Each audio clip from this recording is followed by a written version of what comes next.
슬기로운 전원생활 채널입니다. 전원주택 선택 시 고려사항에 대해서 함께 생각해 보도록 하겠습니다. 내가 전원생활을 하기까지 일을 숫자로 한번 이야기해 보겠습니다. 나는 35년 동안 샐러리맨을 했습니다. 첫 번째 회사에서는 31년 동안 했었고요. 두 번째 회사에서는 4년 동안 했습니다. 그동안 9번의 이사를 했는데요. 2번은 전월세로 다녔고요. 7번은 내 집을 샀거나 사택으로 가는 이사를 했습니다. 나머지 4년 동안 내가 준비를 했었는데요. 6개월 동안 약 50개의 전원주택을 보러 다녔던 것 같습니다. 제가 이사한 후 벌써 2년이 지났네요. 8개의 계절이 지났습니다. 50대나 60대가 한 번쯤은 하는 고민이 있습니다. 시골로 가볼 거냐 말 거냐, 주택을 건축할 거냐 매입할 거냐. 많은 사람들이 주택을 건축하게 되면 10년은 더 늙어버린다고 합니다. 그래도 어떤 사람들은 한번 태어나서 주택은 한번, 자기 집은 한번 건설해 보는 게 어떠냐 하는 사람들도 있지요. 그리고 시골로 들어가게 되면 언제까지 살 거냐, 잠시 동안 살 거냐 아니면 죽을 때까지 살 거냐 하는 고민도 하게 되고요. 또 가족과 함께 갈 거냐 아니면 홀로 갈 거냐 하는 이슈도 있겠죠. 전원주택을 고를 때는 어떤 것을 고려해야 될까요? 첫 번째는 재정적인 측면입니다. 구입 비용이나 유지 비용, 이런 이슈가 있을 수 있을 겁니다. 두 번째는 전원주택의 위치입니다. 남쪽으로 방향이 되어 있는지 북쪽으로 되어 있는지, 또 교통, 우리가 다니는 직장과의 거리 또는 도심과의 거리가 있을 수 있고요. 또한 전원주택으로 다니는 도로 여건이 있을 수가 있겠습니다. 가장 많은 사람들이 걱정하는 것은 이제 의료시설에 대한 근접성입니다. 병원이 얼마나 멀리 떨어져 있는지도 굉장히 중요한 요소가 될 겁니다. 다음, 아무리 시골에 살아도 마트나 은행, 관공서 등을 다녀야 되고 또 택배가 가능한지도 고려 대상이 되어야 될 것 같고요. 그 다음에 주택의 건축 방식, 즉 철근 콘크리트냐, 목구조냐 아니면 경량 철구로 되어 있냐, 주로 이 세 가지 중에 하나일 건데요.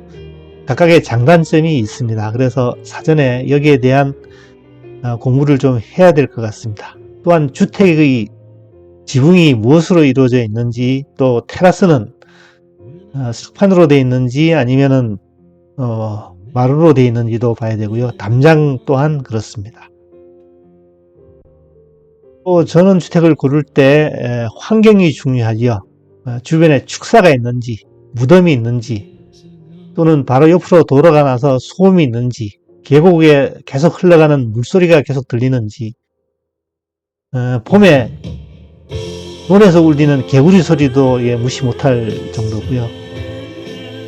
또한 이웃과의 얼마큼 떨어져 있는지, 이 마을이 기존에 있던 마을인지 아니면 전원주택이 모여 사는 마을인지 이런 것들도 중요할 거고요. 주변에 과수원이 있어서 농약으로부터의 어떤 해는 없을 건지 이런 것도 굉장히 중요할 것 같습니다. 주택의 크기도 이제 중요해서 내가 활동할 수 있는 텃밭이나 또는 공방 또는 취미를 할 수 있는 방이 있는지도 따져봐야 되고요. 특히 단층이냐 복층이냐 하는 것도 중요한 요소가 될 수 있습니다. 많은 사람들이 복층을 선호하고 2층에 사는 게 로망이다 하는 분들도 있지만 또 막상 살아보면 크게 필요치 않은 경우도 있을 것 같습니다. 그 다음에 서비스 인프라입니다. 여기에 도시가스가 들어오는지, 상수도는 들어오는지, 우수는 관로로 되어 있는지 아니면 정화조로 되어 있는지, 쓰레기 배출은 쉽게 할 수 있는지도 봐야 될 것 같습니다. 또한 안정성이 중요하지요. 홍수나 산사태의 위험은 없는지, 또 산불로부터 안전한지, 하늘 위로는 고압선이 지나가는지, 너무 애딴집에 있어서 범죄로부터의 노출은 없는지도 따져봐야 되겠습니다. 또한 집에서 활동을 할 때 내 사생활이 어느 정도는 보장이 되는지, 즉 이웃과 어느 정도 떨어져 있는지, 큰 길 옆인지 작은 길 옆인지, 길보다 집이 낮아서 내 집안이 훤히 들여다 보이는지도 봐야 할 겁니다. 추가하여 가장 중요한 것은 가족의 의견이겠죠.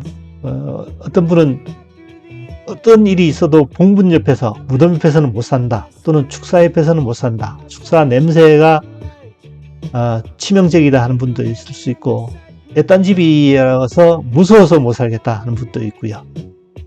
또 자연풍광은 내가 볼 때는 90%가 손님의 것입니다. 매일 아침 눈 뜨고 일어나 계속 보면 그거인 경우가 많이 있겠지요. 특히 자녀들은 시골을 좋아하지 않습니다. 자녀들을 위해서 방을 멋있게 꾸미고 해도 잘 찾아오지 않습니다. 그것을 고려해야 되고, 손님이 멀리서 온다 그러면 집에서 재우는 것보다는 주변에 있는 멋있는 콘도 같은 경우에 하룻밤을 지내게 하는 것도 더 좋을 수도 있습니다. 더위보다는 추위를 더 고려해야 한다는 게 제 생각입니다. 여기서 보면 전원생활을 포기하는 이유가 있습니다. 그것을 한번 보면 경제적인 측면이 있을 수 있겠죠. 유지 보수 비용이라든가 통근 비용, 또는 일자리가 너무 멀리 있어서, 또는 부동산 시장 변화 같은 게 있을 수 있고요.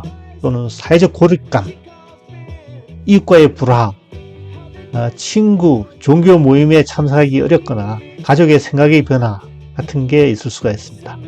또 전원생활을 포기하는 이유 중에는 인프라가 부족하다, 이런 게 있을 수가 있습니다. 그래서 약국, 마트, 도시가스나 교통 등이 불편해서 전원생활을 포기하는 경우가 있을 수 있겠고, 또한 전원주택에 살다가 병이 걸리게 되면 통원치료를 하게 되는데 그게 어려워서 포기하는 경우가 있고, 아까도 얘기했다시피 들어갈 때는 몰랐는데 막상 살다 보니 산불이나 홍수, 또는 눈이 왔을 때 고립, 범죄로부터의 위험이 있어서 포기하는 경우가 있을 수 있겠습니다. 그 다음 텃밭 정원 관리가 나한테 부족하거나, 여름에 벌레, 모기 또는 뱀들이 무서워서 포기하는 경우도 있을 수가 있겠습니다. 결론적으로 보면 자신에게 중요한 요소를 뽑아내고 발악 요소를 발굴하는 것이 중요할 거고요. 한번 선택을 하게 되면 되돌리기가 정말로 어렵습니다. 그래서 신중하게 선택을 해야 된다는 겁니다. 가능한 한 많은 정보를 입수하고 가족과 충분히 상의를 한 후에 결정을 해야 되고요. 부족한 것은, 전원주택을 선택했을 때 부족한 것은 스스로 채울 각오를 해야 합니다. 지금까지 시청해 주셔서 감사합니다.